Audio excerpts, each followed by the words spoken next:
سیرہ ہادی ہادیاں حضرت بندگی میرا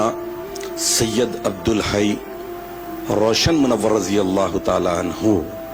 حد درجہ فضل و کمال والی ہستی، درجات میں بلند درجات والی ہستی،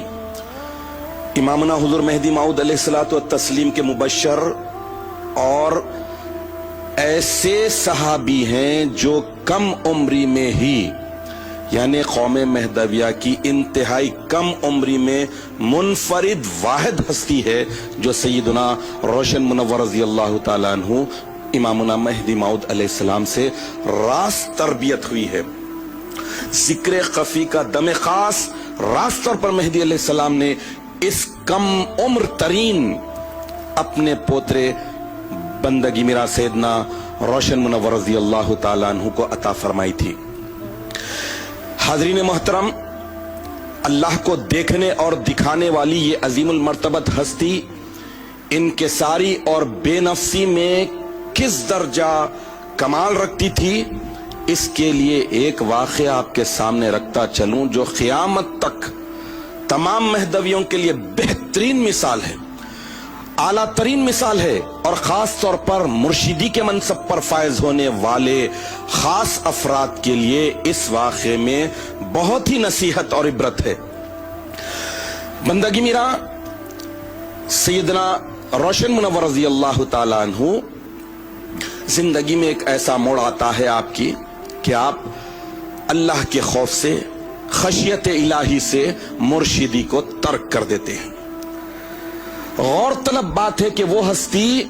جو انتہائی کم عمری میں، یعنی صرف 6 مہینے کی عمر تھی امامنا مہدی علیہ السلام کی حیات طیبہ میں، وہ ہستی مہدی علیہ السلام سے راز تربیت ہوتی ہے، راز ذکر خفی کا دم خاص لیتی ہے، لیکن مرشدی چھوڑنے کی جو وجہ ہے وہ بڑی خاص ہے۔ بے نفسی اور انکساری کس درجہ بلند تھی ملاحظہ فرمائیے۔ لوگوں نے پوچھا کہ آپ کو کیا وہ واقعہ یاد ہے جو آپ نے اپنے دادا محترم مہدی موعود علیہ الصلوۃ والتسلیم کے ہاتھ پر آپ بیعت ہوئے تھے، تربیت ہوئے تھے؟ تو بندگی میرا سیدنا روشن منور رضی اللہ تعالیٰ عنہ جواب دیتے ہیں کہ یہ عالم جسمانی کا واقعہ ہے۔ دادا حضرت سے تربیت ہونے کا واقعہ عالم جسمانی کا ہے۔ ارے بھائی، جب عالم ارواح میں اللہ تعالیٰ نے تمام ارواح سے سوال کیا تھا، پوچھا تھا، عہد لیا تھا کہ الستُ بربکم، کیا میں تمہارا پروردگار نہیں، کیا میں تمہارا پالنہار نہیں، تو اس وقت سارے ارواح نے خالو بلا، ہاں ہاں کیوں نہیں، آپ ہی ہمارے پروردگار ہیں، یہ کہا تھا۔ تو مجھے عالم ارواح کی وہ خالو بلا کی بات یاد ہے، تو تم یہ عالم جسم اور عالم مادی کے واقعے کی بات پوچھتے ہو۔ سیدنا روشن منور رضی اللہ تعالی عنہ کی بے نفسی اور انکساری پر قربان جائے،